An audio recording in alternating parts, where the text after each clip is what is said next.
Ancestors, we thank you for the sacred and divine energy of Ost, the spiritual guardian of the gateway of sacred union, and her healing presence on our altar and in our lives. Thank you for your guidance and inspiration, for your love and blessings, and please accept our love and blessings in return. Hetepu.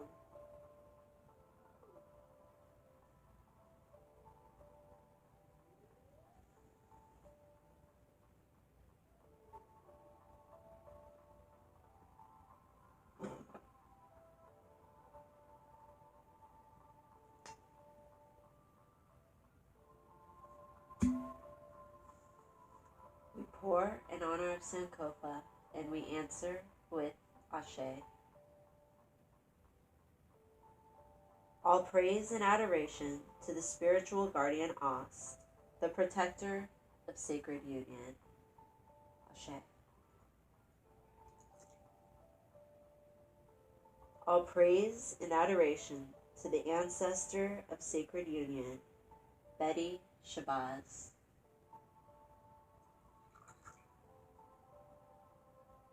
All praise and adoration to the elders of sacred union, Ruby D. and Coretta Scott King. Ashe.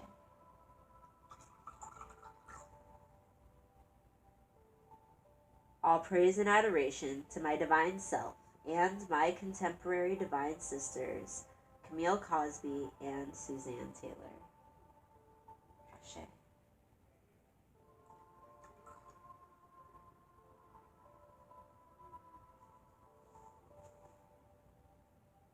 Ancestors, we stand in need of sacred union. We pray for a sacred union with ourself, with you, with the Creator, with our mate. Ancestors, help us to attract and establish harmonious, healthy relationships in joyous oneness with our life partners.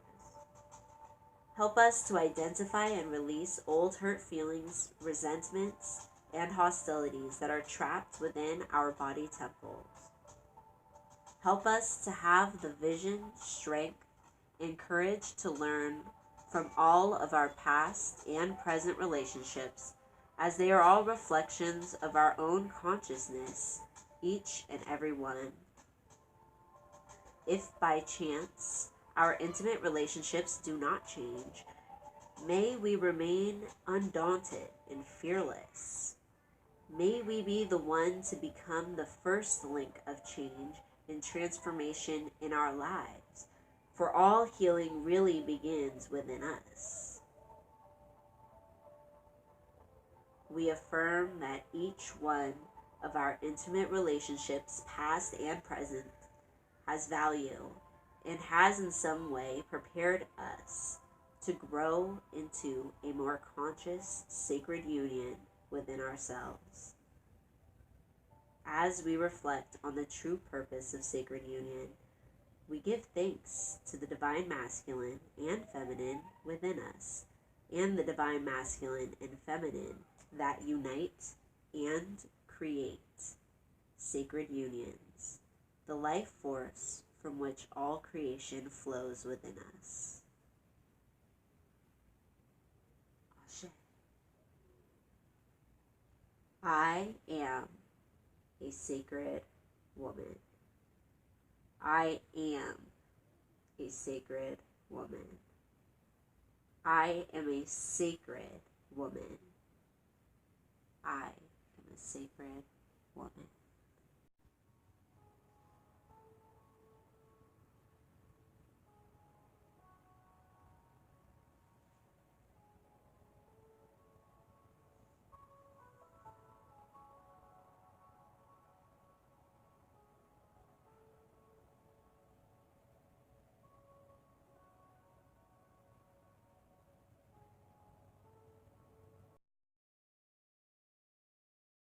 So excuse the darkness, but I wanted to introduce the song and the sacred movement portion for today.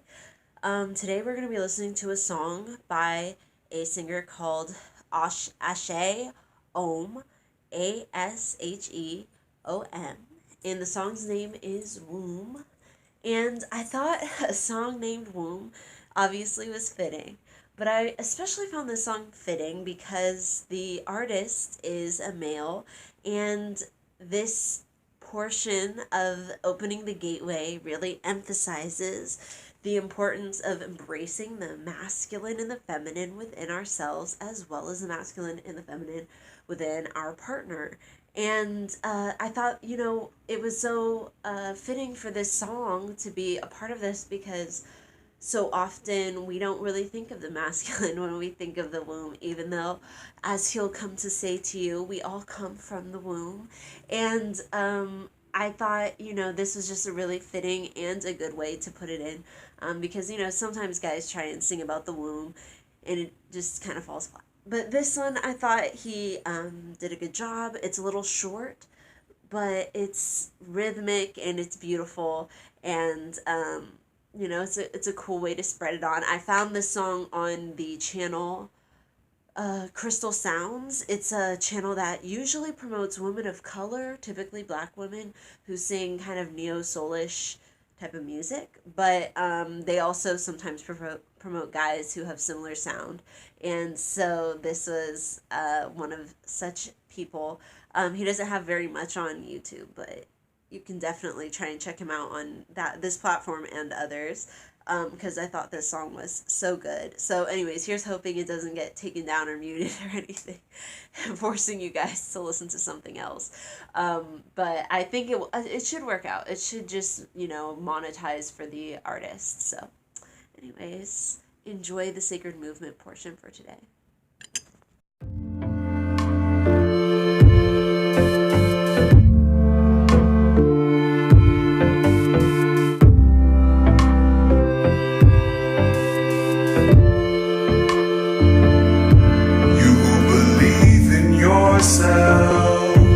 You who got strength and got health, you who know presence is wealth, you who know presence is wealth, you who got faith in your goals, you who feel stable and whole, you who feel able to grow, you who feel able to know,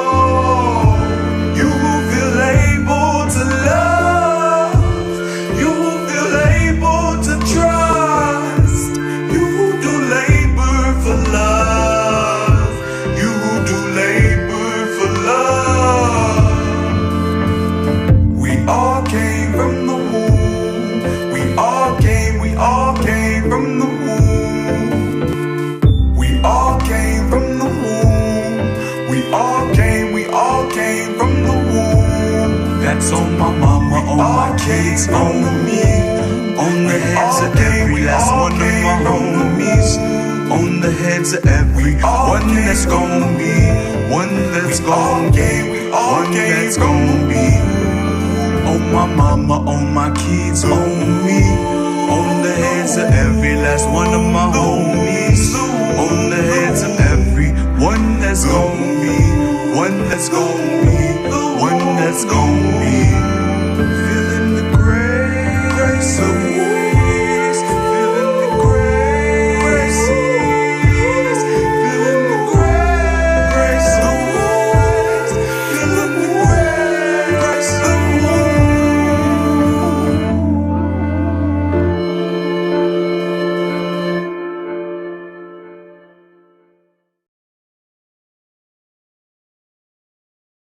Our Adinkra card for today is Nayami Wuna Mawu. God never dies, therefore I cannot die. A symbol of God's omnipresence in the perpetual existence of the human spirit. So, it says the Akan believe that the human soul is the image of God. You are a reflector of the Creator. Your soul is immortal, so concentrate on leaving a positive legacy that befits the life you want for yourself and others. You have the perpetual existence of man's spirit here. Additional meanings: the human spirit is indestructible, vibrate positively, and also asking yourself, what does your legacy look like? So this is a very powerful card for remembering that you will be an ancestor, for remembering that you are your ancestors and you're also the generations that come after you, that your soul is here, and that you still have things that you're going to be accomplishing, regardless of the state or where your soul is, where your spirit is. So this is a very powerful card for also remembering, in symbol, sorry, for remembering, your place in everything and what this is all about, really. And I think that's a very powerful one.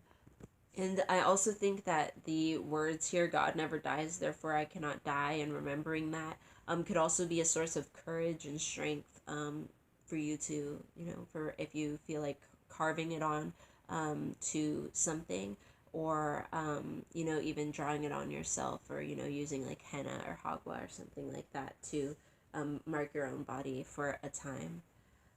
So our law from the 42 laws of Mott is, I will not be arrogant. I will not be arrogant. This is, I think, such an important thought for not only just in your everyday life, but also for sacred unions. Not being arrogant, remembering that to be humble, remembering that you're not better than other people, just because of different ways that you practice, or things that you've chosen to do that others have not chosen to do. You're no more important or less important than other people. I think is such a important way to walk through everyday life. It's an important way to not belittle other people, and to not be taking unjustly from others, because it's like one thing if you have earned something, but it's another thing if you're, arrogance is kind of when you feel like you deserve things, when you're not really earning things, you're just kind of taking things, and then also not even realizing you've kind of got the ego going there. So arrogance, morally, it kind of, it's the reason I think why we have so many people who hoard resources, hoard wealth, and also people who defend people who hoard resources, hoard wealth. The arrogance to believe that you should have all of these resources, all of this wealth to yourself while others are suffering. The arrogance to believe that you don't have any responsibility to help, or, to believe that you've just done so much good, that's how you've ended up with all of this. And then other people, they also have a form of arrogance, because if it was them, they'd want to be able to do whatever they want, right? So they're totally, ready to go to bat for other, for actual millionaires, because they're figure they could be a millionaire, or like they're just a temporarily, what do they call it, a temporarily embarrassed millionaires. That's how most Americans act. Like we could be a millionaire tomorrow, so we've got to defend the millionaires, because that could be us. And that's how we're raised to see it. But unfortunately, first of all, the chances of us all becoming millionaires is pretty slim. And then second of all, that is a form of arrogance, to be trying to, hoard, to be trying to take, not just like, obviously to the scale of a billionaire, but obviously there's lower scales of doing such. So, I think, yeah, that one's a form of deep inner reflection, on arrogance, staying in your center, and remembering your place of, that can be humble, and it can also, earn things and be given accolades, of course, but arrogance isn't really being rewarded for the good things that you do. So anyways, that is our 42 law for study for today, and as well our Adinker study. If you want these Adinker cards, you can go to adinkerliving.com, and it's Bressie Ondo, is Tools for Living, I think, is the name of the shop.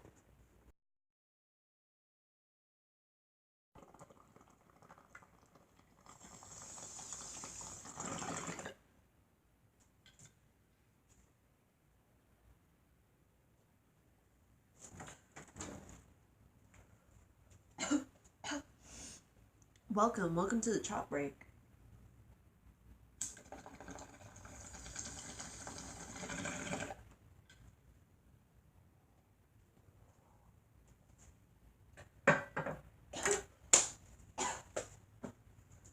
So as promised, I have my Dust to Onyx guidebook right here.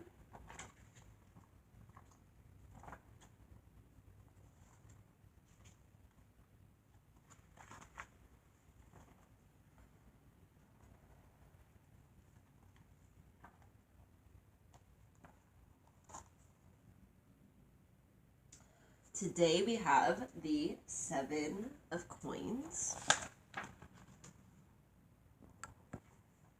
So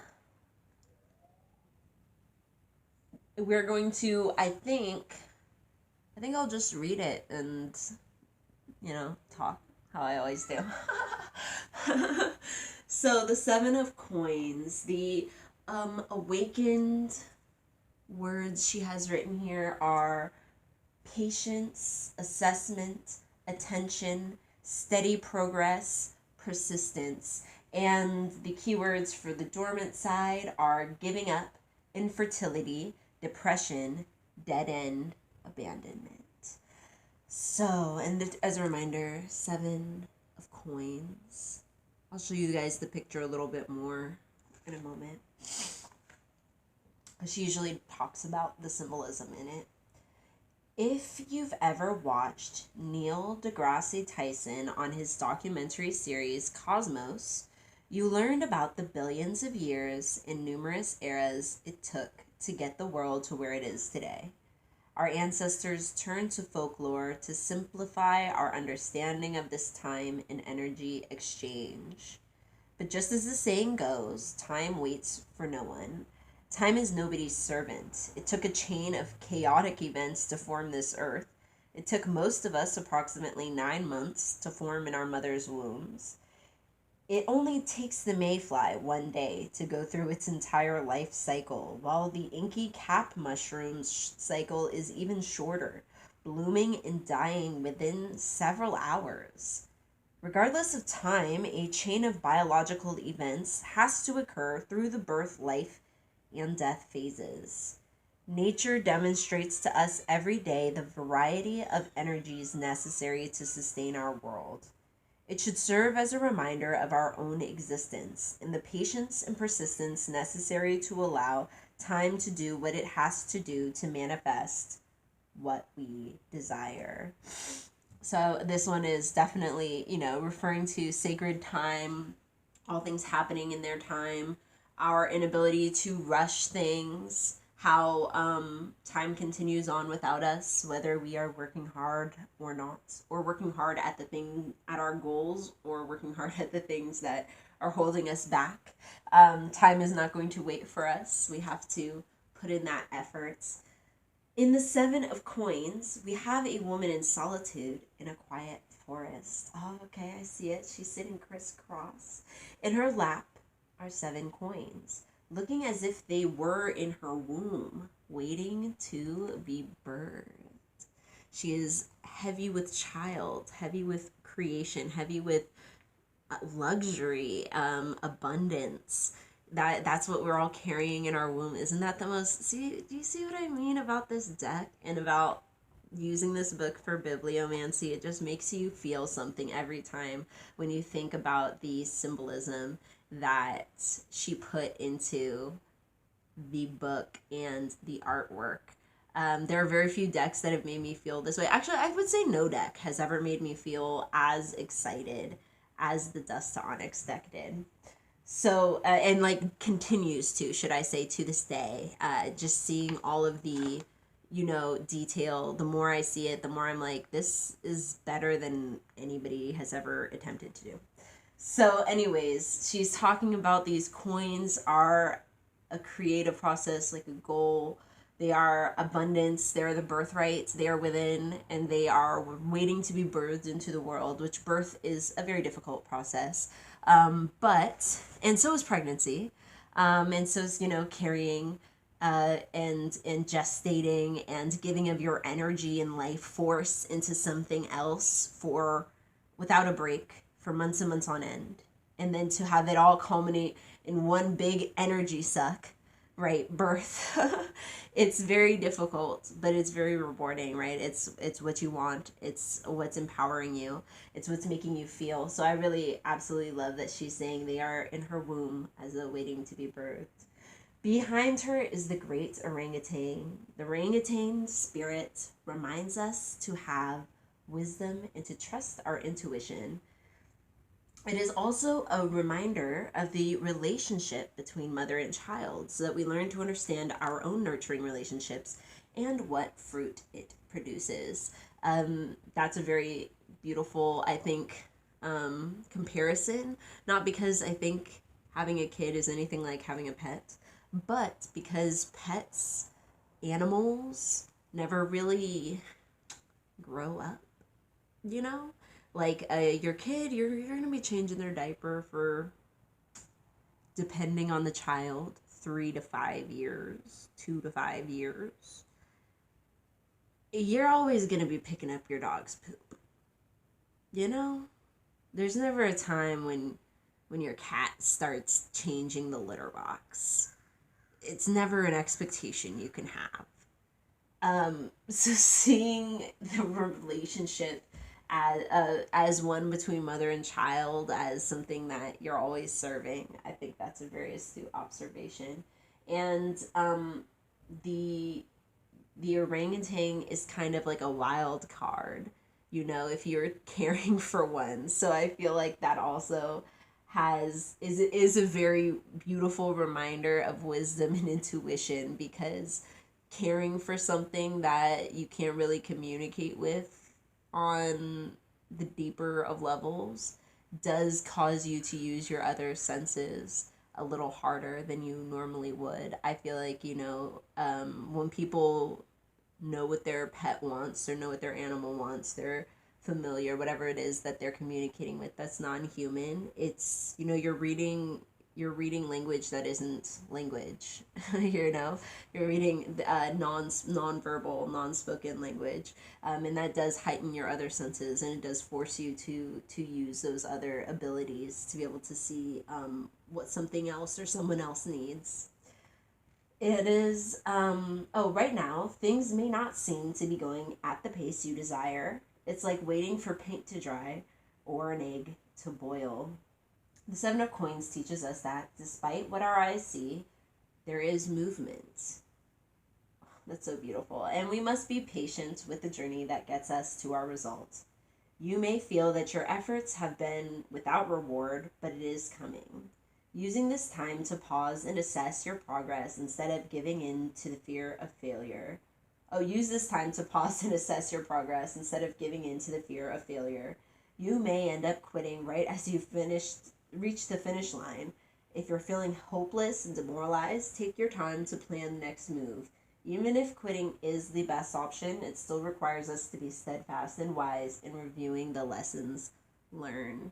So, just remembering everything has its time, everything has its place, that, you do have to put work and effort into things. I had to remind my husband's friends that the other day, that because he was so upset about something, about dating, about this and that, and I had to remind him. I'm like, we live in this age where it just feels like people pop out of nowhere. It feels like people are getting successful out of nowhere. And that's kind of how we share news with people, right? We don't tell them often about all this trials we're going through. We just post that picture when we've graduated, usually. We post ourselves inside of this nice job once we get it. We don't often talk in great detail about the year and a half we spent at the shelter, or the, months and months on end where you couldn't even be picky about what you ate because you got it all for free.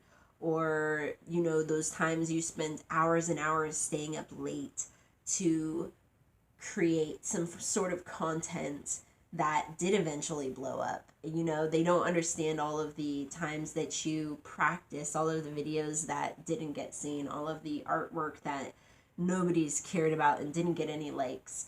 and all they see is that success of your one viral product or video.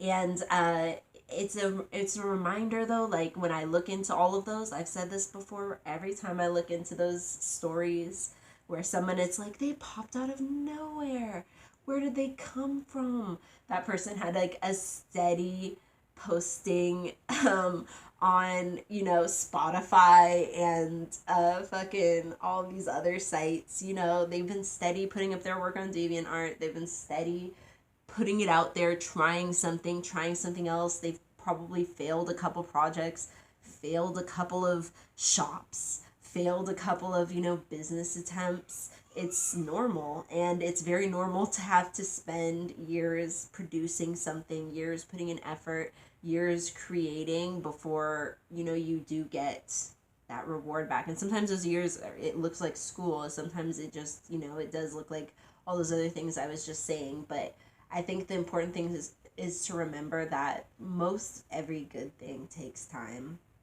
Most every good thing takes time. So it's important for you to be dedicated, to be paying attention, to be aware of what your goals are and what your end game is.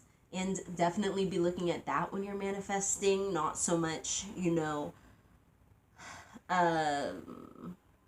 like, I mean, you can be like looking for a social media following or something like that, but it may be wiser to be like looking for a super engaged following, looking for looking for certain things to happen within your business, or, you know, those types of things. Because I just think, you know, if we're just going for those flat monetary things, sometimes you get those things and then you're like, okay, now what? I thought that that was just the end, but it wasn't. You know, it's not necessarily just getting and acquiring things. It's also looking at what your total end goal is and being patient until you get there, working towards it, but still being patient. Because nothing's sadder than somebody quitting right before the finish line, you know. And then you know, but then nothing's sadder at people keeping plugging at something that's clearly not working out. Intuition, it's a hell of a drug. All right, I hope you enjoyed today's chop break, and I highly recommend that deck. And I heard she's coming out with a pocket version. So yes, you should definitely be looking out for that. But I doubt the pocket version comes with that book. So save up your money, spend $100. I don't know. I think it's a little over 100 actually. I'm not sure, but it's well worth the money. Whatever she's charging is well worth the money. Definitely recommend that deck. And then I also, if you have less money to spend on a deck, but you want one by a Black woman who painted every picture in her deck, the Goddess Tarot deck. There's the Arcana Goddess Tarot deck. I'm like saying it, butchering the name, but I have the deck right here.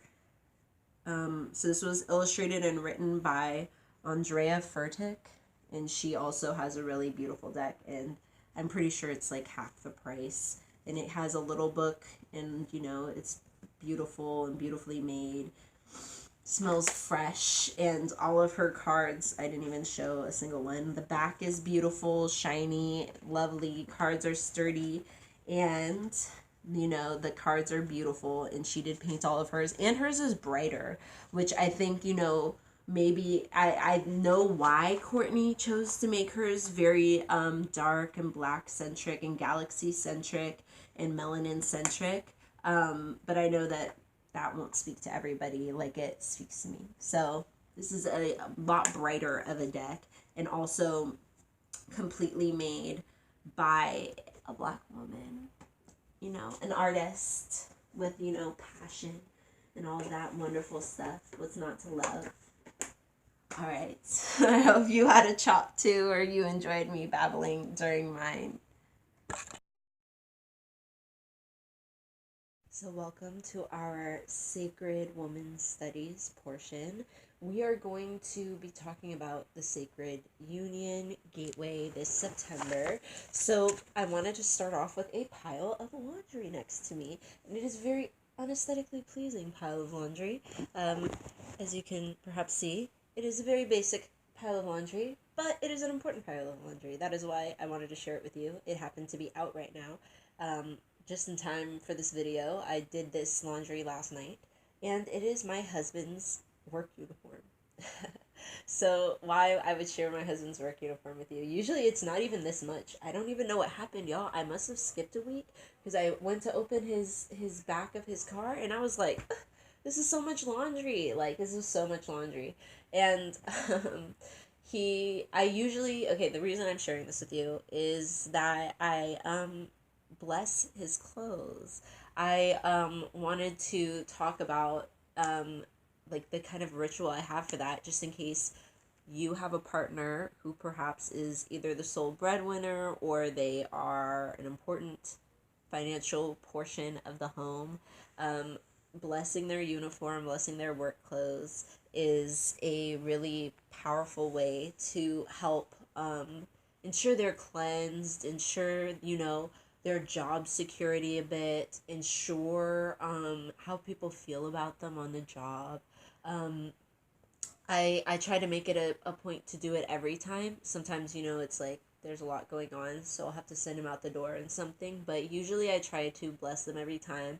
Sometimes I will use a little bit of Florida water. Sometimes I'll use just a little bit of blessing water. Sometimes I'll just lay hands. Sometimes I'll dance if I'm like really energetic and I'm really feeling it. I'll have it in like the laundry basket and just be dancing around the room and enjoy myself and be grateful for his job and the ways that it helps our family. And I also use my like cinnamon stick. I always love to do that. And pray about his job security. So usually it's vague, but I did want to point out that like there are times when it's been more specific. For example, like a few months ago, he had like, because he's an apprentice plumber, he has to be with somebody obviously who is higher levels than he is. I'm pretty sure it's called a journeyman.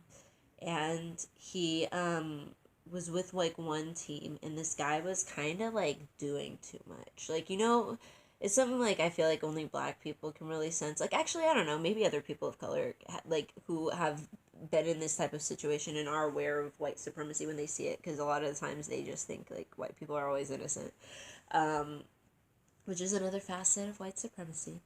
But when you can kind of sense that people are being funny with you because of your race, and it's not even something that can be really helped, because it's like they're doing it obliviously, but they're doing it, and they're applying standards to you they ain't applied to nobody else. They're looking at you the way they've never looked at nobody else. And so this was something that he was starting to kind of see with this fool, and like, it was reflecting in how they were perceiving things. And so like, I was like, whoa, like, like this is a good place, and this one dude shouldn't be able to, mess this up, because he's getting really close to being a journeyman himself, right? He only has a couple more years. So I prayed for his job security. That I prayed for specifics. Like, I was praying for him to be able to stay there, for him to be in a position where he was invaluable, where he was needed, where they did not feel like he was somebody they should at any point like let go, even if, like, let's say he made a mistake or something like that, which he hadn't yet. This guy was just kind of being a dick. So he ends up, like, what happens? It was like they're right around that time, the first car we bought outright had gotten into that random car accident. Some guy had like turned his truck, like my husband was driving, home, you cruise home at like 20 an hour. 20 miles per hour.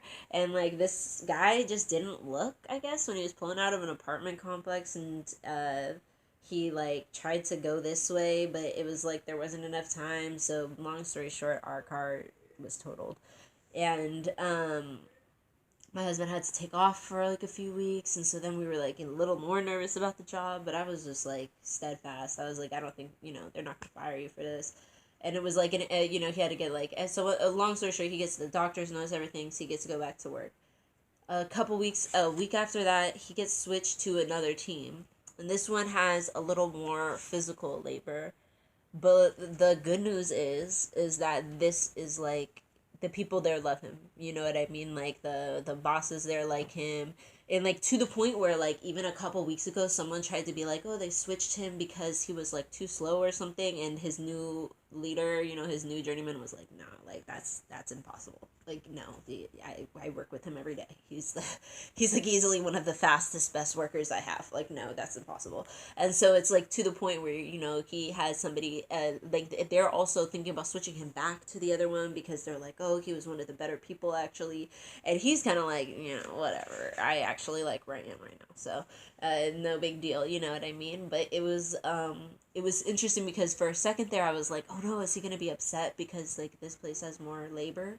But it all ended up working out really well. And I just want to say, spreading that magic to your family in ways that's very helpful can be, something that's really useful. And you can do that type of stuff for yourself, you know what I mean? You can do that type of stuff for other people in your family. But that was just a little anecdote I wanted to share that was like root working, family, relationship, or union, sorry, we're on that specific union that you might have with somebody, or those little ways that you can protect each other, especially like, I mean, like some of my advice is going to be kind of housewifey just because that's what I've been doing for the last 3 or so years. And prior to that, um I mean, like, obviously I've been with my husband, like I should just start off the sacred union. I've been with my husband since I was 15 years old. We met in art class in high school, and at the end of that year we kind of got together through that summer. And my mom ended up sending me away to a boarding school that November. And um, we were in many ways separated but kept in contact on the low during that time. And when I was 18, I moved back with him in here to California. We got married when we were probably a year after that. I want to say maybe 20. I don't even remember, because it's just been us like living together, and we were so young that it was like, like, it sounds silly talking about it, especially because, like, now that I'm older, I got a lot of friends. They make, like, they do real weddings and stuff. They take this shit seriously. It's very serious. But for me at the time, it was just like, this was my best friend. This is the only person I liked. I was going through a lot of stuff. So, I just preferred not to be with people. He was the person I preferred to be with probably up until like 5 years ago. So I'm 28 or 28. I think I just had a birthday. July 24th, 1991 is my birthday. I don't know. I think that makes me 28. Don't ask me to do math right now. Anyways, but that's just to give you some concept of my union idea. So I think that, sacred union for me has always been it's always been a really easy gateway for me, I think, just because for me it's always made sense. For me, I've never been particularly attached to well, no, I shouldn't say that. I was attached to the to end outcomes. There are certain outcomes I've always wanted, right? For example, that's why I'm married, right? Because I wanted to be with this person. But I was also aware that, things come to an end, etc. So I was never attached to him being a specific kind of person. It's always just kind of been like, you kind of have to be grateful for what you have. I've always believed like love is a choice. I've always believed like it's deliberate choices every day. To make. And I think that, my life kind of set me up for that with having to be so mature around adults a lot of my life, with like abuse, and then also like having to deal with my abuser, like living my abuser was like also part of the family, so I had to deal with the family dynamic that occurred with all of that. And so, I think like for that it made me like really understanding about relationships, understanding about how people can love you but not really like you, understanding of how you can still love people when they don't, do things that you immediately understood, how you can just kind of want to see where someone's going to end up. And for me, that's been a powerful driving force for my union, is like my own, you know, just genuine love of him and wanting to see where he ends up in life and wanting to make him happy, wanting him to be happy. And so for us, that has allowed us to grow and mature in a way that, I feel like I'm not able to apply to a lot of other situations. So like I'm gonna try to, give some type of advice, some type of insights, but I'm gonna try not to be too like, pushy on that, because which like last times I really tried to avoid it at all costs.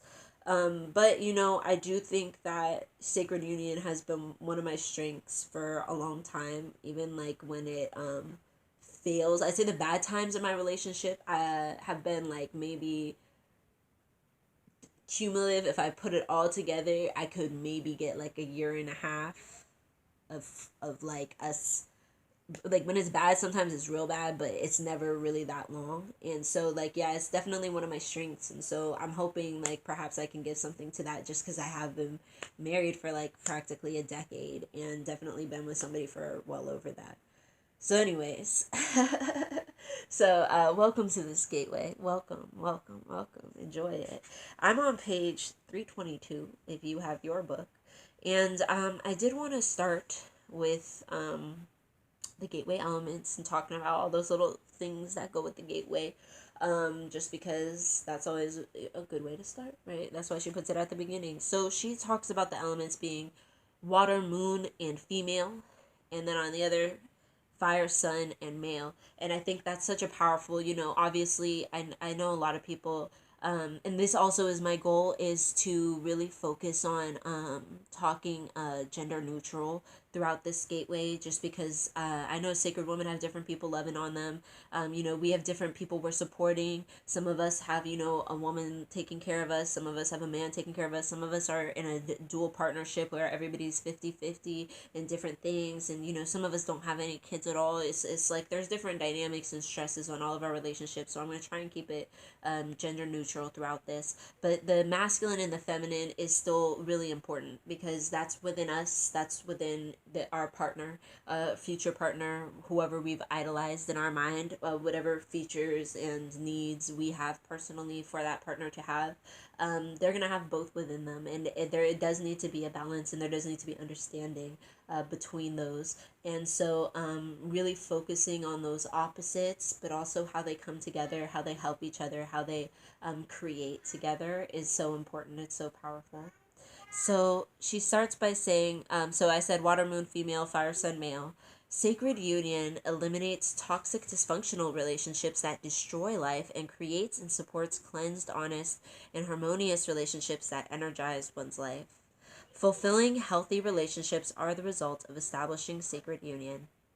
Gateway 8 Sacred Union will help you eliminate all blockages that prevent sacred union, heart conditions, drug and alcohol abuse, ulcers, fear, and anger.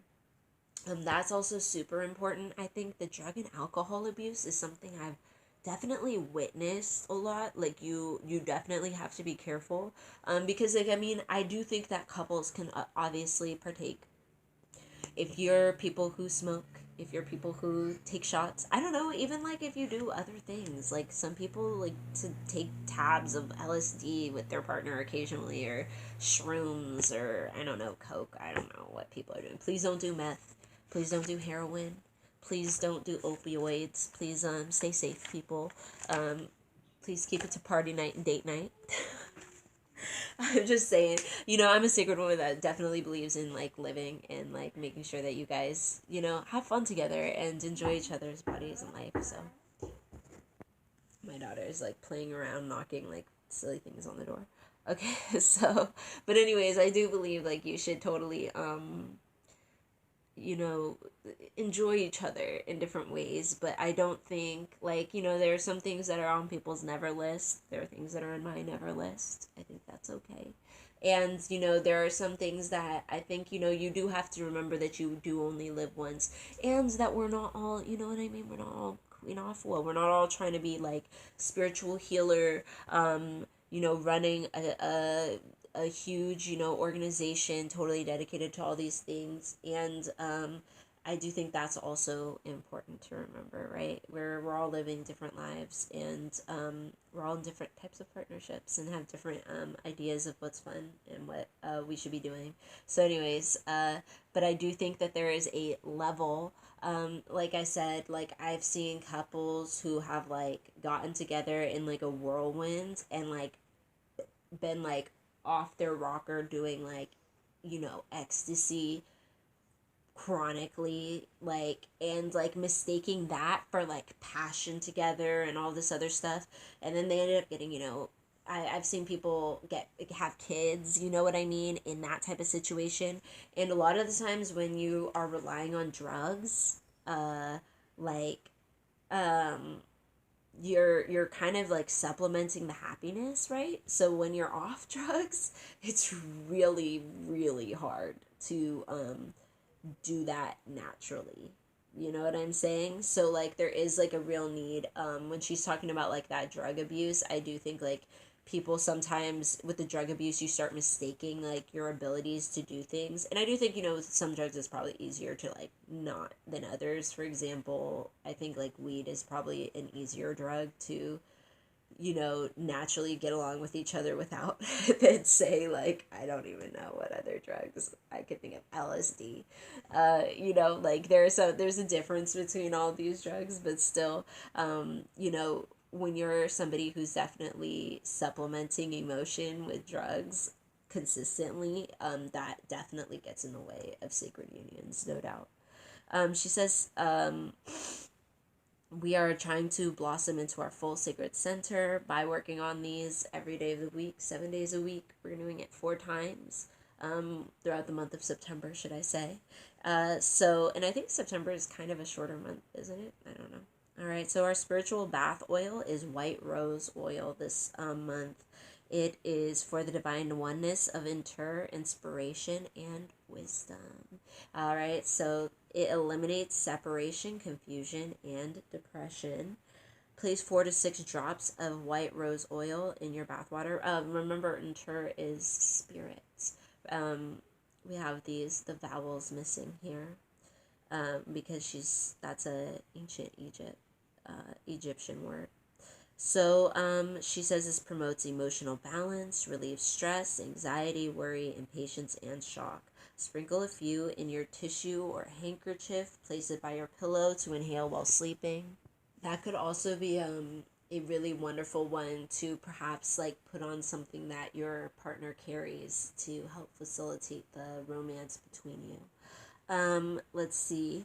We have, and if you don't have a partner yet, then definitely stick by, because this is also something that you could be bathing in to attract a certain partner, especially with the impatience part. She reminds us that, let's see, so you can add this white rose oil to your blessing water to enhance that as well, using only pure essential oils. Anoint to your forehead, to your crown, your forehead, which is the body temple gateway of supreme spirituality, the heart, the body temple gateway of compassion and divine love, the womb area, and your palms to make everything you touch be more sacred, as well as the bottoms of your feet to spiritually align yourself for stepping out into the power, promise, out in power, promise, and faith. So our, let's see, how many? We're on 900 fire breaths, if you've been keeping up with that. I'm gonna be real, I'm back on like 600. I'm not like keeping up as well as I could be, but I do think that it's super important to just keep remembering to practice those full breaths, that full breathing. I shared this on Spiritual Black Girls recently, but just, that full deep breath deep into your lungs, because so many of us don't realize just how like little we're breathing, how weak our lungs are, how shallow our breath is. Allow each fire breath to represent the opening of the 1,000 lotus petals of illumination and radiance to reach Neferatum, the ultimate African lotus station of divinity. Okay, we're going on to page 324. She talks about the herbal tonics, lemon balm tea, both the flower and leaves. Lemon balm soothes the troubled mind and heart and thus opens a channel for communication, dispels moodiness. Drink your herb or tea tonic for 7 days to receive the full benefit of tuning you in to Gateway 8. Enjoy your herb tea in your favorite mug during or after your spiritual writing. 1 tea bag to 1 cup of water, boil in a non-metallic pot. Turn off flame and add tea to steep before or after your morning bath or sacred shower. So in this case, it's nice to have a pot for this. I know this isn't possible for everybody, but you know, it's nice to have if you can. So let's see, we have strain the herbs and drink with joy and peace as you breathe between sips and settle into easy contemplation and reflection. We have here the flower essences of evening primrose addresses inability to form committed relationships, afflicted relationships due to feelings of abandonment and rejection in childhood. And these, remember, the flower essences can be taken 4 drops 4 times per day directly on or under the tongue, or add the same amount to your water to sip. The flower essences can be, more information is on page 30 to 31. We did talk about that, I think, at the very beginning, but you can definitely make sure, though, whatever you purchase, it is ingestible. Because, you know, there's just, because essences of different things are more popular now. I don't think flower essences necessarily are, like, the most popular thing. Just essential oils, but you do still have to be careful to make sure that it's not just like some novelty type of item with a scent. So chamomile. We forgot chamomile is calming emotional trauma or hypersensitivity within the relationships. And keep in mind, again, these are always within the relationships, and then like before it's talking about the inability to form a committed relationship. So it's also, some of it can be used prior. It's just about how you're, channeling your energy at that moment with what you're consuming. So, and what your needs are. Forget-me-not, perceiving deeper karmic bonds within relationships, ability to acknowledge spiritual destiny and intent of relationship. So this is really good, if you're really not sure about somebody, or if, you're thinking maybe, it's been around you this whole time, or or if you want to be really aware when you're out meeting new people, perhaps. Some sticky monkey flower addresses issues of intimacy and sexuality, overcoming fears of intimacy. Snapdragon addresses with improper expression of emotions through verbal aggression and hostility. And penstemon strengthens strength and perseverance despite difficulties in the relationship. I don't know if I said that right. Penstemon. All right, so continuing on, don't forget to keep doing your writings. Best done after internal cleansing and or meditation. When you are cleansed and centered, you can receive spiritual messages with grace. When you are in the spirit, message travels through your mind spirit to your heart, into your hand, and onto the paper. This is how Queen does all of her writing. The best time to receive your spiritually inspired written work is after you've completed your altar work between the hours of 4 to 6 a.m. Keep your journal and very special pen by or on your altar to work with power, force, and stillness at the coming of dawn, the hour of Nebuch Het. Affirm your daily life. Write in your journal at this time thoughts, activities, experiences, and interactions that present themselves. You can also write down your visions, desires, dreams, and affirmations so that you will be able to draw on these resources when help and support are most needed.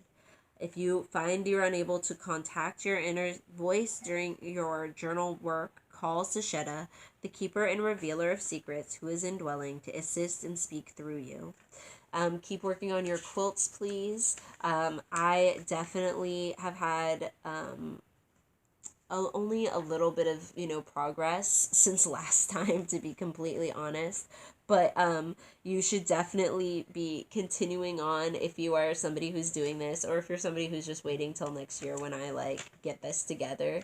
And we will be really doing that. I'll make a video for each one. we can, we can really add to our shawl or quilt or however we're referring to it. So, she says this serves as a mini canvas that represents your experience in the gateway you are working in. Also, collect meaningful symbols that could be added to your shawl or quilt, such as applique, patchwork.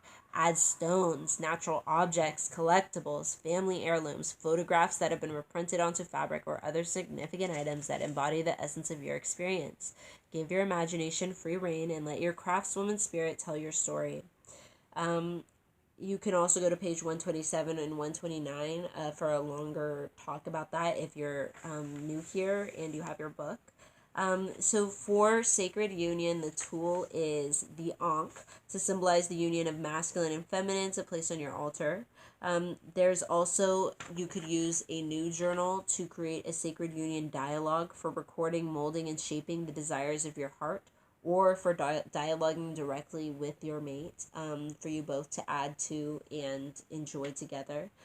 Finding or discovering their pleasures, objects or experiences that expands your mate's consciousness because they offer them special satisfaction or joy, and then finding your own and sharing them with your mate and having them within that book. So even when it gets stale or something, you guys have something to like look at and remember what makes the other person happy and kind of spark that joy within each other, of the special pleasures that you both hold near to your heart. Throughout the week, you are to observe closely the wisdom presented in this gateway. For maximum results, live freely in tune with the various systems of wellness presented and practice the 7-day transformation work at the end of the gateway. Our sacred words for this gateway. Ancestors, help us to heal all disunity within ourselves. Help us to heal all discord in our intimate unions, past and present, and to transform them into sacred unions. On page 326, the union of the Creator and ourselves is the most critical union. For all that we are begins... Yes. For all that we are begins with the Great One. In order to be inside the Creator... Yes. Yes, I'm reading the book. Okay. Look. I see it. Look, that's him. Hey, Dad. Hey, look. Okay, please be careful. Hey, look. Yes. In order to be inside the Creator, to be fully aware of the Creator's presence within us, and to be guided by the Most High, we must first love ourselves as the Creator loves us. When we truly love ourselves, we become one with the Divine.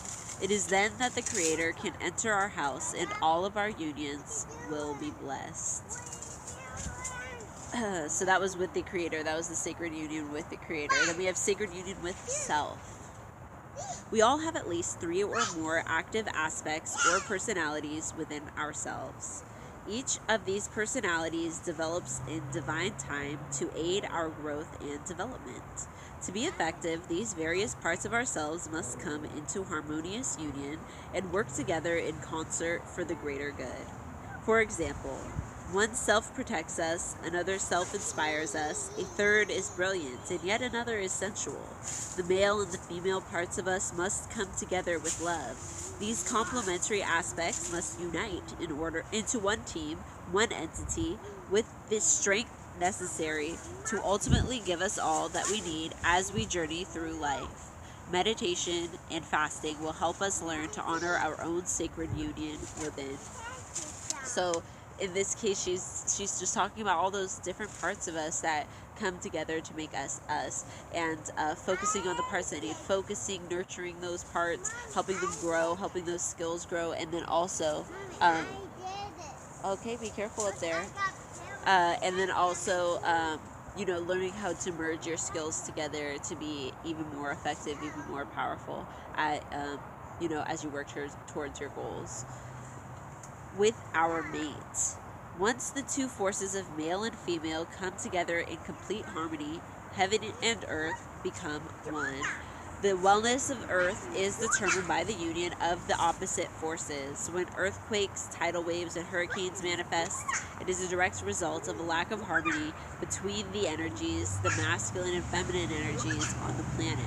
We must be committed to the Creator and our planet and begin the process of healing ourselves. We must develop harmony first within ourselves, balancing the inner masculine and feminine, then strive to become sacred divine mates to ourselves and others, learning to live in perfect union. So again, this situation, she's so here she's not just talking about the masculine and feminine within you, learning and understanding that, how it works, how it connects, how its strengths and weaknesses, and then understanding your partners or the needs that you'll have from your partner because of this, and having the masculine and feminine within them complement yours and nurture yours, help yours grow, support yours, etc. So that you can have that perfect and sacred union together. The union of two becoming one. Man is not the head of the house, nor is the woman the head of the house. It is the one with the knowledge, wisdom, and understanding in a particular matter that guides or leads the union to the shores of Ma'at, or balance. In this way, we use the wisdom of the union of two becoming one, representing the one most high creator in a wise way. So here the queen is saying these norms that people have assigned to different partners is not a one-size-fits-all thing, nor should it be considered that. Each partner, or each partnership, its unionship, has its own strengths and its own weaknesses. Each person has their own strengths and their own weaknesses within them, and it's important for the couple within the union to understand who has those strengths and who has those weaknesses, and not just to automatically assume somebody has it because of their genitals, their sexuality, their in this case we're defaulting to the wisest choice, the person with either the most experience, the most knowledge, the most common sense here, who usually is the coolest under pressure, who's usually the one who understands how these types of things work. Being honest with that, and coming from a wise place as a couple, utilizing your own strengths and weaknesses as they are individualized to yourselves. Intimate relationships or divine unions are the arms and legs of the womb, the extensions of a woman's inner space. So these divine unions are just another way that you are able to work with your womb energy, another way for your womb energy. It's an extension, hopefully a safe, extensive place for your womb energy to reside. In order for a womb to be at peace, it needs to be at peace in all of the intimate relationships with all things that she consumes at a physical or energetic level that become a part of her. Whether the intimate exchange is breathing air into the body, putting food into the mouth, all intimate relationships are rooted in the relationship with the self. So yes, even if it's just, masturbation, you know what I'm saying? Even if it's just, you have nobody else, your food, your prayer, all these different interactions that we have throughout all of the gateways come down to the care of the self, the love of the self, your relationship with yourself and how sacred it is, and the level of to which you are taking that relationship with yourself, so that you feel the need to honor yourself, the need to give yourself the best of things, the need to give yourself those opportunities to grow and to facilitate your goals, right? That is people who choose to put that work into themselves. That is a special level of self-union that a lot of people don't have, sadly, and it does hold them back. So reflect on your unions in your own way and allow each to become your teacher. Empty yourself of resentment and become receptive to the lessons that your intimate relationships bring. Surrender to the wisdom that each and every union offers to your spirit, so that you will not hold on to pain. Undigested or unprocessed pain held in the womb grows into tumors. Intimate relationships have the potential to provide pain and joy. Unfortunately, there can be many sources of pain. Perhaps the most tragic is the hurt and disappointment caused by a negative or imbalanced masculine energy in our lives. Perhaps father, brother, uncle, mate, lover, friend, someone you've known and trusted. violation, physical, energetic, or emotional, from a person you thought you could trust and love and respect you creates deep hurt and resentment that requires committed healing work. Too often we flee to a new relationship in an effort to soothe our wounds before we've even begun to recognize them, much less heal them. This is an unfair burden to carry to your new mate and lover and puts undue stress on a new relationship. Pain must be released or it will solidify into permanent blockages on the spiritual, emotional, and physical levels. No more lovers, if you please. There's a whole lot of women who are hooked on a bad man with a good orgasm. A sacred woman must have a committed lover with her mate, or mate to be. For this, by mate to be, I guess I mean married mate to be. Is that key to that? For the salvation of her soul, she must strive to avoid those who are merely hit-and-run lovers who will violate her. Tyra, use your bucket for the dirt. Thank you so much. Yes. Hit-and-run lovers who will violate her womb spirit and leave her high and dry. She cannot afford to be involved with someone who does not intend to go deeply to make a commitment. She does not need a lover who is oh so sweet for a moment, only to have these moments turn into hours, days, even years of feeling insecure, resentful, angry, depressed, lonely, empty, and abused. So in this case, Queen is definitely talking about, trying to get things out of relationships that are obviously not there. This person obviously, I guess for a lot of people, they don't even realize how, low their standards have gone, that they're allowing somebody to do all of these things, or they're afraid they can't do better, right? Sometimes that's something that people try to convince women of, or womb bearers of. This is also especially common after having children. It's pretty common for people's partners to be degrading them, make them feel like this is the best they could do. Even being abused is the best they could do, and that's simply not true. And Queen here is urging you to recall that and not waste time on these types of relationships. Especially, it's one thing if you're actually just looking to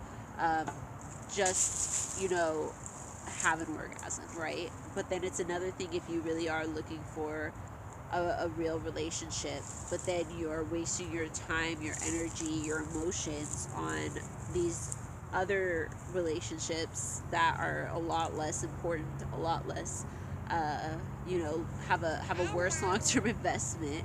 And then that definitely will lead you to being resentful, angry, depressed, because these people aren't giving you what you need.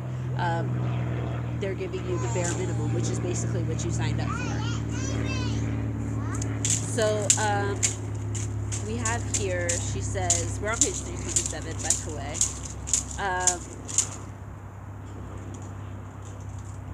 An uncommitted relationship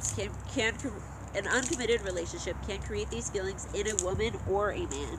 A woman who permits and encourages someone to deal with her predominantly on a sexual basis, especially men. But I do know that there are masculine energied other types of people who will also do this. Having that uncommitted relationship, having that relationship that is predominantly met with on a sexual basis, it does set you up for emotional and spiritual danger. This is absolutely true pretty much no matter what the situation. It's something that you're always going to have to look out for. Even I would say even a transactional situation, you would still have to very much watch out for this, which I think has been proven by the violence statistics that we see. And then also not just physical violence, but obviously emotional, mental. There are a lot of ways that people can be manipulated in this sort of situation, especially because we are living in a patriarchal society. At the end of the day, there are certain assumptions made about women, about women presenting people, about people who are assigned female at birth, about people with wombs, about people with vaginas, about what they should be doing with them, where they should be, who they should be with, about whether they're believed when they say something, even if they have done all the right things, right? You could saying all the right things, doing all the right things, and someone would still find a way to invalidate. So that is always a gamble that is being taken at this time. You can find yourself on a collision course with pain. She can become needy, desperate, hostile. For absolute healthy love to flow and to be a healing experience, there must be commitment. For a woman to really open up, she must be absolutely at peace with her soul. For when she trusts her man enough, she will not hold back on her true love, or when she trusts her partner enough. A woman's love is like a deep vault. When she is confident in her partner's love, and if love comes from the heights, she will not merely open up her thighs for sex, she will open her sacred vault to reveal the treasures of her sacred womanhood. In a committed union, there will be many blissful gateways of ecstasy, joy, and peace. Yes, peace. When a woman truly experiences a loving union, she will have no need to hold back for fear of being hurt. She will bless the union with her full self. That I love. That is like hoodoo in a nutshell, right? When you bless your union with your whole self, when you bless your home with your whole self, when you bless your family with your whole self, when you bless yourself with your whole self, when you bless everything about you, your community, your job, your work, everything done with your full self. I absolutely love that. Blessing it with your full self. For a woman to be at one with her mate, she needs to know that her mate is going to be there for her without excuses, without stories, without lies. Women, you must first see and establish your worth, your value, your richness, your beauty, your power within yourself in order for the man to have a passion to commit to you, body, mind, and spirit. You tell me, oh, but he looks so good. And to this I reply, no more lovers, if you please. For those of you who are not striving to go beyond, for those of you who do not intend to find and to become a divine mate, I can only say, sis, beware. For the lover you share in your bed with is no different from the food that you put in your mouth, right? So whoever they are, they're looking fine. They're out here, looking like a snack. But you need to have this passion, I think. Not necessarily, now you don't have to have a love for yourself to, have other people love you. That's bizarre. Other people love you all the time. You love you all the time. People love, whatever. It's not really contingent on whether you like yourself. But for the sacred union to really work, for you to understand what your sacred mate should be giving you, you do have to have that love, that passion, that high standard for yourself. That is absolutely necessary, because if you don't have a standard, you're kind of leaving it up to the cards whether your sacred mate will be doing this for you, right? Like, I mean, there are some really awesome people, right? We've dated them, male, female, whatever, who are some of the nicest people ever. You don't even have to ask, because they're out here doing what you need. They're out here reading your energy, understanding what you need, remembering the things you say, holding themselves accountable, all that good stuff. So, they make the mistakes. They're not, superhuman, but, we've all had, either we've seen them with somebody else or we've experienced it ourselves, somebody who is excellent at being a partner. But for you to be able to have the standard yourself, and then also to remember that how other people enjoy being served is the same way you enjoy being served. You have to be able to communicate with this partner. You have to be able to have that standard already established within yourself so that you can ask it of this partner. And sometimes these things change, especially if you're already married, when you're trying to do this journey. If you're already deeply involved, you have a fiance, what have you. You guys may have to relearn some things, and it may take a couple tries before you really understand what it is that you prefer, because you've never even thought about it before, you know what I mean?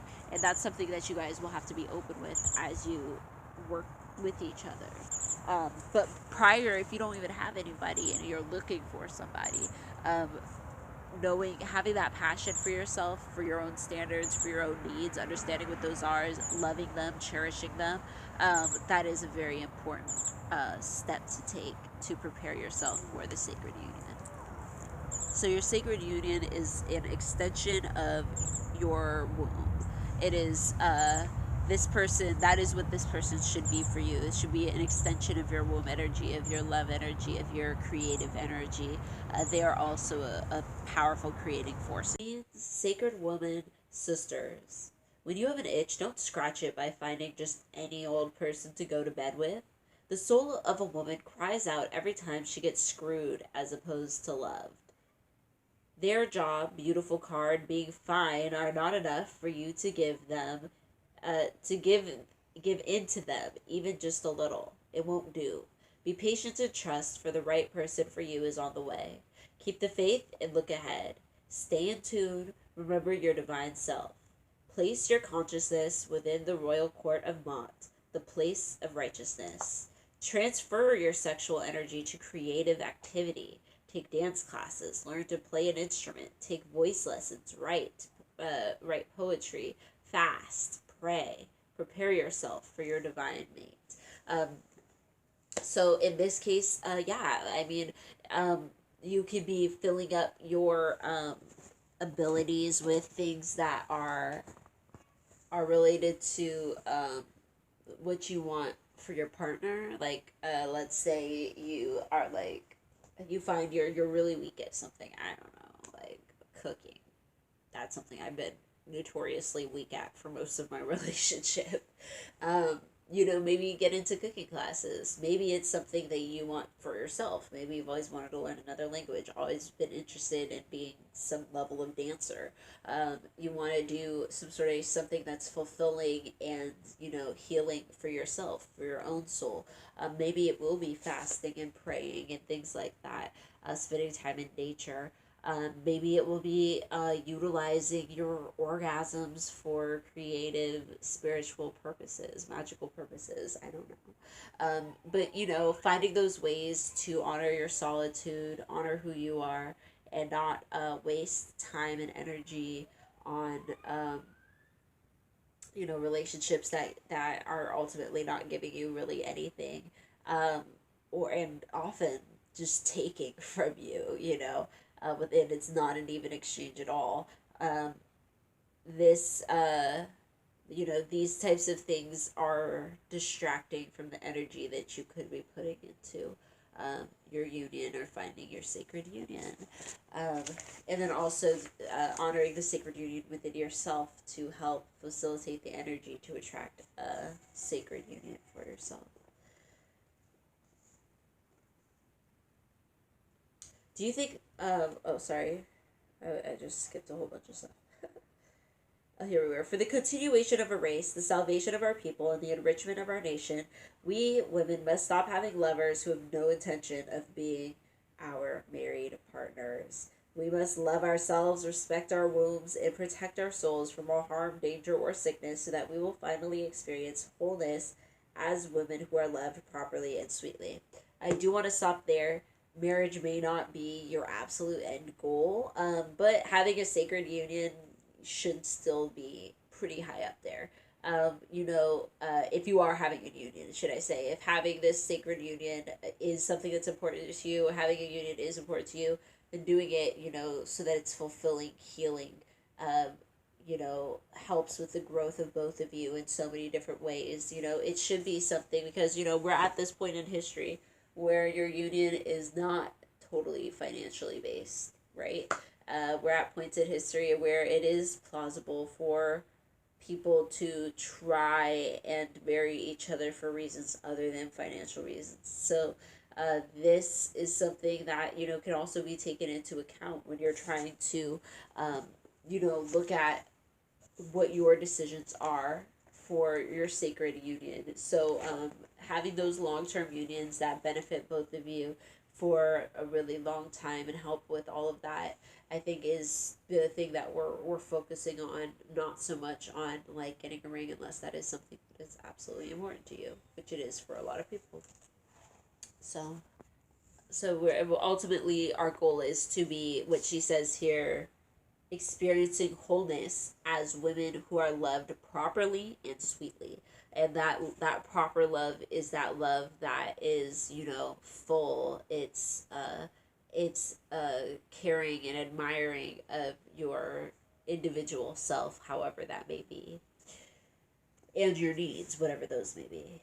So that's to say, if you are somebody who marriage is important to, then that this union should honor that. And if you're somebody who has other ways of expressing the longevity and serious impact of their relationship, then that is what should be honored.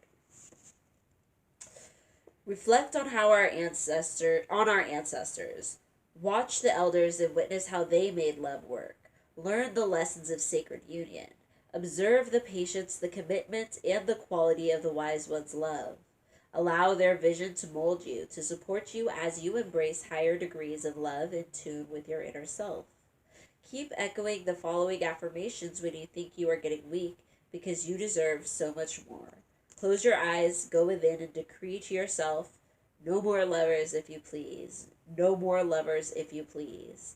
I am preparing for sacred union. I will accept nothing less. And that is a very powerful sentiment. I am in preparation for a sacred union. I will accept nothing less than a sacred union in my life. So that goes for whether you have somebody right now or you don't have somebody right now. This is, accept nothing less than this, because it honors you. A warning from the womb. We're on page 328. A sister called me from Atlanta, Georgia. Weeping on the phone, she said, I just finished having my 11th abortion. I was silent for a moment as I caught my breath, and then we began to talk back and forth as she quietly processed her profound pain over the phone. All my pregnancies were from the same man, she went on. Do you think this sister was loving herself, or that she knew how to love and care for her overburdened womb? Do you think for a moment her lover, her boyfriend, was loving her, or even knew how to love himself? That is a really serious, startling little story for her, to throw in there. And it's, I'm sure, not as uncommon as it seems. So section isn't really to shame having an abortion, because having an abortion happens. It's a very high percentage of of women and people with wombs in America and worldwide have had an abortion. Most of the people you've met have had an abortion. Well, not most, actually. I think it's it's a good portion. You've met people who've had abortions, and it's sad, because it's something like 1 in 4 people have had an abortion, people with wombs have had an abortion.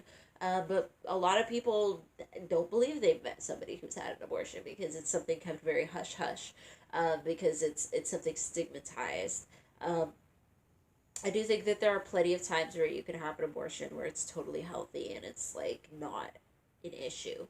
However, once you've gotten to the point where you are chronically, and that's what I would call 11 pregnancies by somebody who's not interested in you. Once you're chronically having abortions for the sake of a person, a situation, a relationship, a union that is not in any way serving you, is not in any way honoring you, honoring your vessel, and it almost sounds like she's not even conveying to this individual. She's kept it to herself, and she gave the load to Queen Afua, but it almost doesn't even feel like she laid it out to the man, how much this has pained her, how much this has traumatized her. And that could be because she felt she might be in danger of losing him if he had to deal with the full brunt of her emotion on the subject, which is very real. Again, relationships, there a lot of the time I think people can keep emotion to themselves for fear of how the other person won't be able to handle it, will just leave. Will decide like, oh, rather than rectify this or do better by you, it would be easier for me to just leave and not have to deal with you at all. Which does happen, but you have to be able to let these people who are not serving you, who are not even thinking about you, you can't even tell them your truth, should not be giving you children or knocking you up and having you go through the burden of the trauma of an abortion, because it is ultimately a very hard thing to do, and it's hard on the body, it's hard on the mind, spirit, all of that. So if your partner is even somebody who you know I don't want to say like deserves, but like if they're not even somebody who gives you anything in your life, they're just a taker. It's just not, in my opinion, that's not worth it. So she says this sister needs to reestablish and evaluate the divine value of self and of the many lives who were created through her womb and who were returned back to the divine source of all things. This beloved sister was in bondage to low self esteem, and I believe what Queen was saying about him not knowing how to love himself, he was definitely in the bondage of low self esteem too. Because I don't believe people with high self esteem, with a real high self esteem, a genuine sense of worth and understanding of humanity, do this type of thing to others. So she needed desperately to take a long fast from intimate relationships and to lift up, love, purify, and heal as she opened herself to an intimate, caring union with her divine self. She definitely, she definitely needed to be able to focus in on what her needs were, especially because she said she calls Queen, and she's devastated. She jumps right to the heart of the issue, is the abortions. She knows what it is that is devastating her so clearly. So she does need time with herself. To learn to love her divine self enough to say no, to walk away, to understand when she's being used, hurt, and not cherished the way that she should be. Sisters in stress, stand back and witness who has deposited what into your sacred womb, your life. Chant, no more lovers, if you please. This is a loving but serious warning for those sisters who want to stop the pain and dry the tears of regret. Be celibate and wait for a serious love candidate so you don't find yourself in the abortion clinic in a strange state by yourself potentially, or if you decide to bear an unwanted baby, find yourself alone raising sons and daughters without fathers, and so playing out the very hard role of a single parent. Please wake up before it's too late, for you as a woman of light can put a stop to this madness immediately. Stand up for your true sacred identity. To attract a divine high relationship and to have a life of peace and serenity, you must begin by taking all the time required to deeply love and heal yourself before taking on a mate. I say to my sisters who may be addicted to a person or men in general, people in general, relationships, sexual encounters, whatever it is that you may be, addicted to at this time, and therefore taking all kinds of physical, emotional, and spiritual abuse. Stop desperately looking for love outside of yourself, for you are in need of help and detoxification. Commit yourself to the many self-healing principles of the sacred woman. Seek and connect to highly charged positive elders as spiritual mentors for at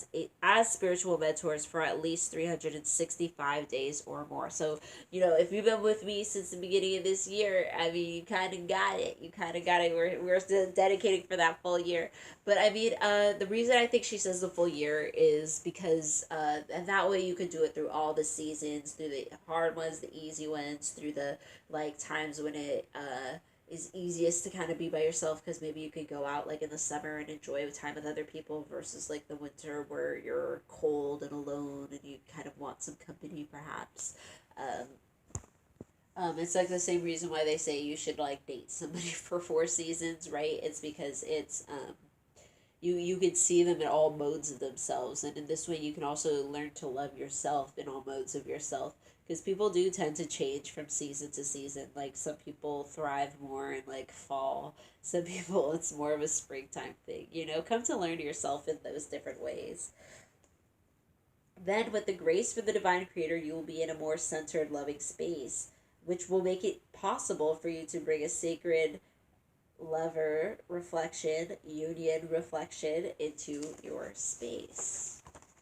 When the time comes for the union of the two, the Creator will speak through you by way of dream, vision, or simply through your sister, friend, or an elder. Don't make the mistake of getting yourself into yet another fix because you're just feeling hot and need a little sex to tide you over. Slow down, cool off, drink your cucumber and parsley juice. Receive complete love healing. To receive complete love healing and attract a good union, don't rush into anything until you've been seriously renewed. That includes your mindset, how you see things, how you see other people, how you see yourself in relation to them. If you, sacred woman in the making, find yourself in a situation such as I have shared, know that you're not alone. Many women before you have shared similar life challenges. So, divine sister, queen, I humbly offer you in this advice to help you liberate yourself from the drama. So I do love that she took the time to, remind you. You're not an idiot if you've slept chronically with people because you were like looking for fill in the blank.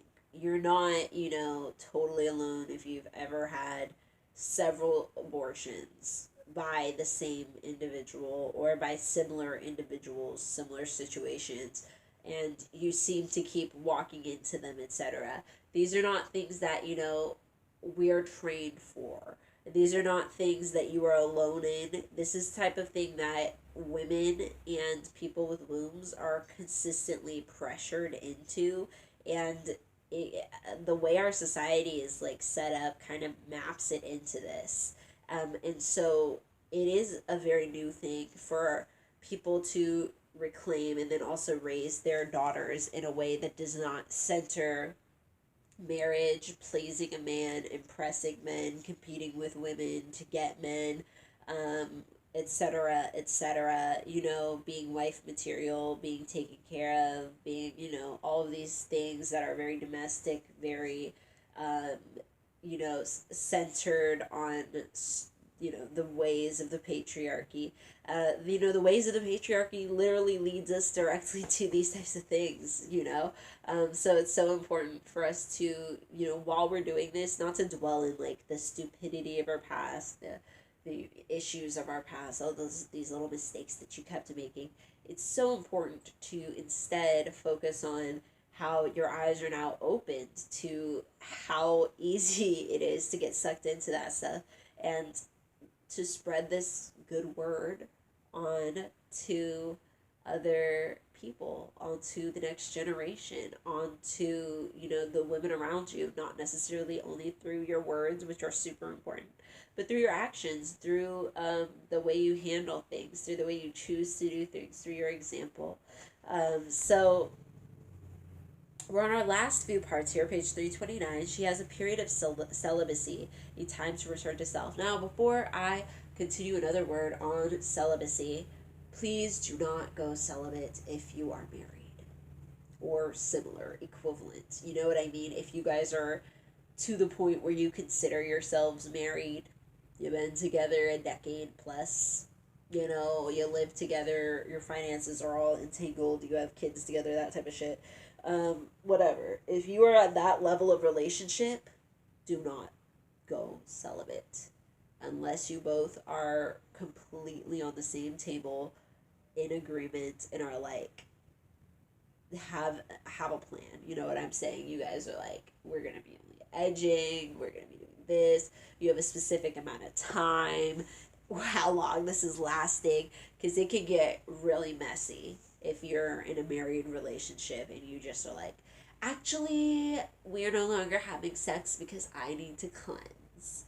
And, like, they're going to just be like, am I dirty? Like, are you better than me now? Like, even the best relationships if you are not 100% on the table with sex, and so they understand what's going on, so that you guys have actually agreed, there's some sort of compromise, not to say that your partner gets to decide to always have sex with you, but to say that sex is an important part of marriage, of long-term relationships, and they should have some sort of understanding of what's occurring, why it's occurring, so they don't have to take that shit personal, so that their needs are still capable of being met, and they're not being totally neglected and forgotten about on your guide to being the most sacred person in the house, right?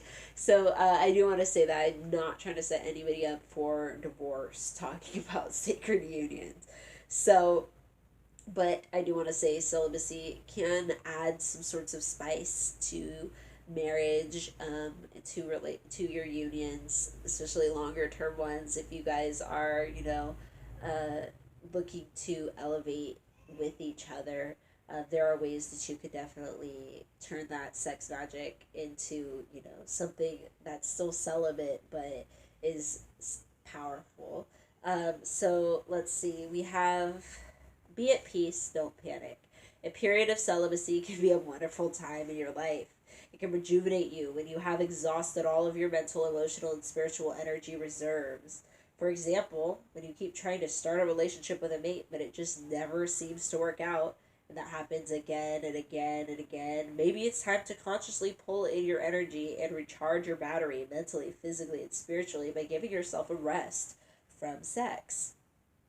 This is really important because by pulling back, you can in some ways see how you were kind of so exhausted in a certain situation that you just kept messing up. It's almost like, when you've played a game so many times and then you're like, you know what, I just need to like walk away and come back in 5 minutes. It's the same concept. Sometimes you just need to walk away and like refresh your eyes, refresh your brain, let yourself recalibrate, let those senses come back so that you can have aim tomorrow when you come back to this game. You know what I'm saying? You can have, your skills are capable of being used. They're honed a little better because you let them take a break for a second with these relationships. When you become sexually active again, you will be making love with someone who is not just a random date, but someone who is to be your future sacred mate. So, taking that break, taking that time, refreshing your body, your soul, your spirit, rejuvenating, and then only utilizing this with somebody who is your sacred mate, that sacred union. As you follow the sacred woman lifestyle, this will happen for and to you without fail. You will not have to settle for just any old person. Your soulmate is being prepared for you as we speak. Go to your work so you can receive what you seek. This time, go about things a little differently. Have someone speak on your behalf. If a man that you might be receptive to is interested in you and you in him, perhaps have your mentor or an elder of your family or one or two members of his family sit down with a prospective brother and have a meeting of intentions. You will speak through your mentor and he will speak through his. Anywhere between 2 and 4 people other than yourselves can be present to witness this meeting. After this talk and observation, if the elders see this could be a good coming together, gifts should be offered to the brother, from the brother to the sister, from partner to partner. This should happen before they even begin to date. The intention of dating is for a period of observation before a possible marriage could be considered. So I think this is such a beautiful little sentiment, not just because like I think a lot of people romanticize like old school things, but this I think is so important because it reminds you of all of the intention that you could be putting on these sacred union, right? So like maybe this isn't all conducive for most people. In fact, for me, I wouldn't even know what elder would I send to who, what for what, when, what am I even, like for me, like that seems very far-fetched. However, if I think of it from a more abstract, point of view, I can think of it as, wow, like meticulously putting effort into each of these little points before we even get together like that, before we even do all that. So it's special and it's sacred before we even get on our first date because we're putting that much effort into this because we're that serious about each other and about each other's energy and about each other's needs and wants and futures. So just recognizing how much detail and effort you can put into these different unions, these different situations. And also, I think the invitation of the elder or somebody who is protective of you is super helpful, so that it kind of would weed out people who are harmful or have ill intention, because they'll be like, well, this is too, this is a little too much. They're, if they're looking out there for somebody to hurt, they're gonna try and find the person who they can like sneak into their DMs and like kind of manipulate and do that type of thing. Not that all DM relationships are terrible, but I'm just saying, like, there must be less resistance for somebody to really go that far. It would be a lot more difficult, unless of course they just like the challenge. I don't know. Some people are sick in the head. I don't know. So or I guess I would be sick in the head. That would be sick in the heart. But some people are sick in their heart or their soul. I don't know. Their conscience. I don't know. The intention of, we're on Sacred Women Are Royal Women. So your life must be handled in a sacred and divine way. The person that seeks you out and captures your heart must treat you as the very special woman that you are, since you, sacred woman, have taken the time to beautify, harmonize, heal yourself, uplift your vibrations to a high degree. Before you reach this place, you have to take the time to return to yourself, so it is your right and your destiny to be granted a proper mate. We're going to end today's study session with my self-love letter. This is still page 329. She says, so this would be in your own journal, grimoire, maybe your sacred union journal, however you do this. This love letter will strengthen, reinforce, and remind you of the love that you have for yourself. By reading your love letter daily, weekly, or monthly, according to your need, you will strengthen and reinforce the love that you have for you. As your love grows and you are the recipient of the gift of love, you may be inspired to write other love letters. Just go with the flow. So I'm going to urge you with that, when you're reading it, not to just sit there and like read it, but to put a mirror in front of you or go stand in front of a mirror and say it with passion to yourself. Say it with all of the love and all of the emotion and energy that you can. Really feel the words that you're giving to yourself. Really understand it for what it is. So she has an example here to get you started that I'll read. Dear Spirit Most High, whatever happened to me in my life up to now, it's okay. I know that you can turn what now seems bad into good. Show me that what happened was a lesson and that I don't need to love myself any less for it. On this day, I'm writing a love letter to myself, and I will observe the boundless blessings that this presents to me. And then right after that, go ahead and start writing all of the wonderful things about yourself that you love. All those little things, big, small, things that have come out of tragedy, things that you only noticed because you were in a tragedy, things that have only come out because of wonderfulness, that come out because somebody has loved you or cared for you, things that have come out because you've loved and cared for yourself, things that have come out, just that, have inspired you lately, that you maybe didn't even realize that you've never stopped to be grateful that you have about yourself. So take that time to write a self-love letter this week.